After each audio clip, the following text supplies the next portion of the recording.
My name is Nicole, and I'm a 34-year-old hairdresser. I've been honing my skills as the chief stylist at the salon owned by my husband Michael, who's just a few years older than me. Our story began through a mutual connection, and I was instantly drawn to Michael's warm and approachable demeanor. 4 years ago, we sealed our bond in marriage. However, there's a significant player in our lives. My husband's mother, Victoria. Divorced during Michael's junior high years, she proudly raised him single-handedly. While I admire her strength, Victoria's unwavering belief in her authority over Michael's life can be suffocating.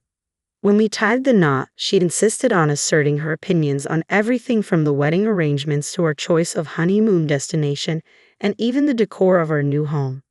I had my own dreams for our special moments like the wedding ceremony and honeymoon, not to mention our future abroad. Yet whenever I dared to voice my desires, Victoria swiftly shut them down. Even Michael's attempts to mediate were met with her firm assertion of dominance, often accompanied by the reminder of her role as his mother. It's like tossing pearls before swine, as the saying goes. You don't need such an extravagant wedding dress. Honestly, if you're behaving like this now, I shudder to think about our future together. What kind of upbringing did your parents give you? With those words, she not only dismissed my preferences but also insulted my parents. It left me anxious about what lay ahead. My parents, ever the voice of reason, suggested, take a moment to reconsider. I'm deeply sorry for my mother's intrusion. Her behavior was uncalled for, but I am committed to building a happy family with Nicole. I'll do whatever it takes. Please will you bless our union? Michael's apology was sincere, and in that moment, both my parents and I felt assured that he would stand by me in the years to come, and so we decided to proceed with the marriage. From the wedding ceremony to our new home, every decision was dictated by my mother-in-law's preferences. At home, my own mother advised, sometimes it's best to concede now for a better future. I understand you're trying to maintain harmony with your mother-in-law, but by yielding now, you're actually positioning yourself to collect on her debt in the future, leveraging her advice. Reluctantly, I acquiesced, but now, 4 years later, I rue that decision more deeply than the ocean and loftier than the mountains. Michael, can we discuss something about work? I have a junior chamber meeting tonight. Yesterday was a shopping district gathering, and today's another meeting. Last week was filled with dinners and social events. When do we have time to sit down and talk? Isn't every event part of your business? I'm not criticizing. You sound like you're complaining. Now that we have 3 stores, it's only logical that we discuss various aspects of management, isn't it? I've entrusted everything regarding the stores to you, Nicole. Your one commendable trait, without any formal education or prestigious family background, is your talent as a hairdresser. Thus, it's only natural for you to focus on boosting sales, right? So, why do you act like you need my input? Doesn't that seem odd? Here we go again. 4 years have passed since we launched our hair salon business from scratch. With the successful opening of our 3rd store and plans for a 4th by year-end, it's a significant milestone. However, as our business expands and Michael garners praise as a young entrepreneur, he increasingly regards me with disdain. I can handle him commenting on my education and background, but his constant belittling, criticizing everything from my appearance to my fashion sense, and even comparing me to rival stylists is just too much. What's worse, if I have to postpone a task he's asked for or don't respond to his messages right away, he gives me the silent treatment. During these times, he stays out late, disregards the meals I've prepared, and ostentatiously opts for takeout or convenience store sandwiches and coffee. He spends more time at his mother's place, even taking baths there. At first, I didn't know how to break through his silence. I kept cooking and preparing everything as if he would come home hungry and tired, even though I knew he wouldn't. I'd stay up late, anxiously waiting for him to return, uncertain of when he'd be back. Meanwhile, my mother-in-law would launch her verbal attacks. I always knew you weren't good enough for Michael, but I never imagined you'd be this incompetent. Why is he ignoring me? What have you done? Do you really have no idea? It's unbelievable. Are you mad at me for something I did? If Michael told you something, please tell me. It's pointless to talk to someone who's clueless about their own flaws, isn't it? With a laugh, she leaves me without an answer, after enduring his silent treatment for a while, just when I'm about to lose my patience. I'm home. Oh, I'm starving. What's on the menu tonight? He strolls in casually, as if nothing had happened earlier. I'm relieved he's speaking to me, but deep down, I dread being ignored again. Unconsciously, I find myself bending over backward to please Michael, catering to his every mood. It wasn't until Rebecca, a new stylist who joined the company this spring, pointed it out to me one day that I realized the extent of it all. That particular day, Michael was, as usual, ignoring me, skipping meals, and remaining silent. Not wanting the food I had prepared to go to waste, I packed his leftovers into a lunchbox and brought it to the store. While I was eating it for lunch, Rebecca approached me. "Hey, Nicole, did you make that lunchbox yourself?" Yeah. It's just some leftovers from yesterday, though. I don't mean to pry into personal matters, especially as a newcomer, but do you realize that Michael seems to be controlling you? What do you mean by control? What are you getting at? I might be overstepping, but isn't Michael completely ignoring you right now? Yeah, he is.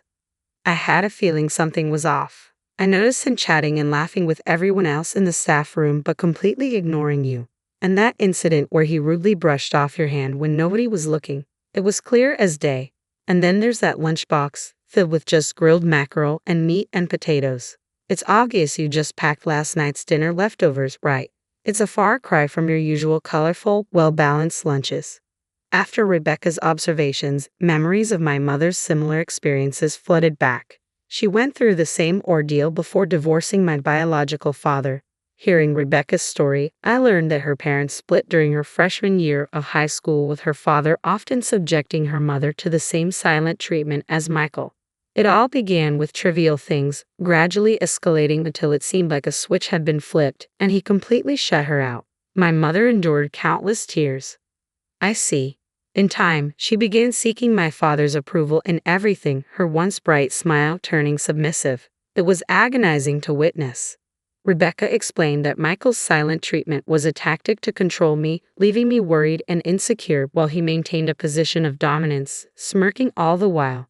Think about it. In a healthy relationship, if your partner is upset, you'd be concerned and hurt too. But people like Michael, they actually relish in seeing their partner distressed and vulnerable. It's sickening. After Rebecca's candid insight, I found myself losing the urge to panic as I once did, even amidst Michael's moodiness and his habit of ignoring me or my mother-in-law's persistent prodding. Instead, viewing the situation through that lens, I began to see only Michael's immaturity, his overwhelming self-centeredness, and my mother-in-law's unrelenting malice, with no attempts to rein him in.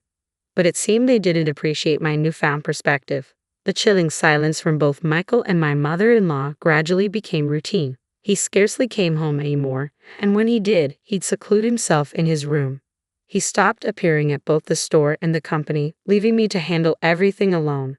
Then, on a day like any other, a rare day off for the store, I decided to thoroughly clean our house for the first time in ages. Usually I relied on the Roomba and Brava, but with the pleasant weather, I figured I'd tackle every nook and cranny for a change. Lost in thought, I began wiping the windows while my favorite music played from my smartphone. That's when Michael and my mother-in-law silently entered the house, unlocking the door with a click as they settled onto the living room sofa. As my husband and mother-in-law sat there, I decided to quickly brew some tea. What an inconsiderate wife you are. But can't we bid farewell to this type of wife soon? It'll be a breath of fresh air. That's what they remarked as I reluctantly prepared the tea and set it on the sofa table, feeling bewildered. You see, Michael is expecting a child now, so it's time for you to step aside and make a swift exit. We'll give you a grace period of about 2 weeks to vacate this apartment. And naturally, you'll need to resign from your job as well, without any severance pay, of course. That's what they declared. Michael is having a child? Does that mean he's been unfaithful? And I'm being asked to leave. I'm losing my job with no severance pay either. Though we were in a silent standoff as a couple, my mind raced with questions upon hearing this sudden news, struggling to process it all. The next wife will be quite different from you. She hails from a wealthy family, graduated from a prestigious women's college, and then trained in the beauty capital, Paris. You simply can't compete with her, so it's best to accept it now. She's 3 months pregnant, and I'm eager to provide her with security as my wife soon. Indeed, I'm looking forward to it. Without a doubt, a wonderful child will be born. They uttered whatever they please. So, if she's 3 months pregnant, does that mean the child is a product of infidelity? Yeah, and? Emily and I just met in the wrong order. We were truly connected by the red thread of fate. So, you want me to leave because you want to marry your supposed soulmate now? That's been the gist of it. You're a bit slow on the uptake. As I watched Michael and my mother-in-law's nonchalant demeanor, a headache began to throb at my temples. Finally, I mustered the strength to request some time alone to contemplate, asking them to leave. It seems it takes time to grasp things with a scattered mind like yours. We understand, they replied before retreating to my mother-in-law's quarters. Left alone, I found myself unable to resume cleaning and instead sank onto the floor. Yet amidst the dimness, I noticed my smartphone's screen illuminating with an incoming call. It was from Rebecca. Rebecca. Oh, Nicole, are you at home right now? Yeah, I am. With my brief response, Rebecca announced she was on her way over and promptly ended the call. About half an hour later, Rebecca arrived, her hands full with bulging eco bags. Sorry for barging in. I grabbed some random food and drinks for us, she announced cheerfully. After excusing herself to wash her hands, she swiftly arranged the deli food she brought onto the table. She fetched glasses from the kitchen, poured some craft beer, her newfound favorite, and declared, "Let's dig in before it gets cold," while handing me a spoon. Following her lead, I began to eat, savoring the fluffy omelette rice that filled my mouth. Tasty, isn't it? This place makes fantastic omelette rice, she remarked with a bright smile. I've brought a variety of things, so please take your time and enjoy them. It dawned on me that I had only had coffee and bread for breakfast, hardly constituting a proper meal. Despite being emotionally numb until then, hunger gnawed at me. It was a realization that struck me for the first time. We ate in silence for a while, and as we began to sip our beer, Rebecca brought up the safety group email from the boss, mentioning my departure from the store at the end of the month. I confided in her about my mother-in-law and Michael's demand for a divorce, followed by my decision to resign from the store. Rebecca fell silent for a moment upon hearing my response, but then she looked me straight in the eyes and asked, "What do you want, Nicole? I mean, what do you truly desire? Not what they dictate you should do. It's your life, Nicole. You're the one who decides which path to take. You should steer towards what you want." Those words from Rebecca brought an unexpected clarity to my heart. Let's get a divorce. There's not a single reason why I should remain with Michael and his family. I want a divorce. I want to start afresh, I replied resolutely. Michael had given me a 10-day grace period, but once I set my plans in motion, everything proceeded smoothly. With few personal belongings, I swiftly packed them into boxes provided by the moving company. I entrusted Rebecca with handling my belongings at the store, preferring not to face Michael until everything was settled. Simultaneously, I engaged a lawyer recommended by an acquaintance to draft documents demanding alimony and property division from Michael. After several property viewings, I signed a contract for a new place. Once the move was complete, I had the lawyer send documents to my mother-in-law. Shortly after the letter arrived, my inbox flooded with line messages and emails from both my mother-in-law and Michael. Deciding to address matters formally, I proposed a meeting at the lawyer's office. As I waited at the lawyer's office, my mother-in-law, Michael, and a young woman entered, all wearing smug smiles.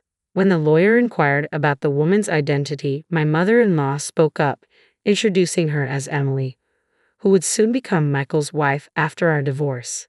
They appeared delighted. Unfazed, I simply asked if they would agree to our demands. Without hesitation, they agreed, viewing it as severance payment. "Consider it compensation for your future," Michael added kindly. They handed over the specified amount in cash, sealed in a bank envelope. I completed my section of the divorce papers, stamped them, and handed them over, bringing the process to an end.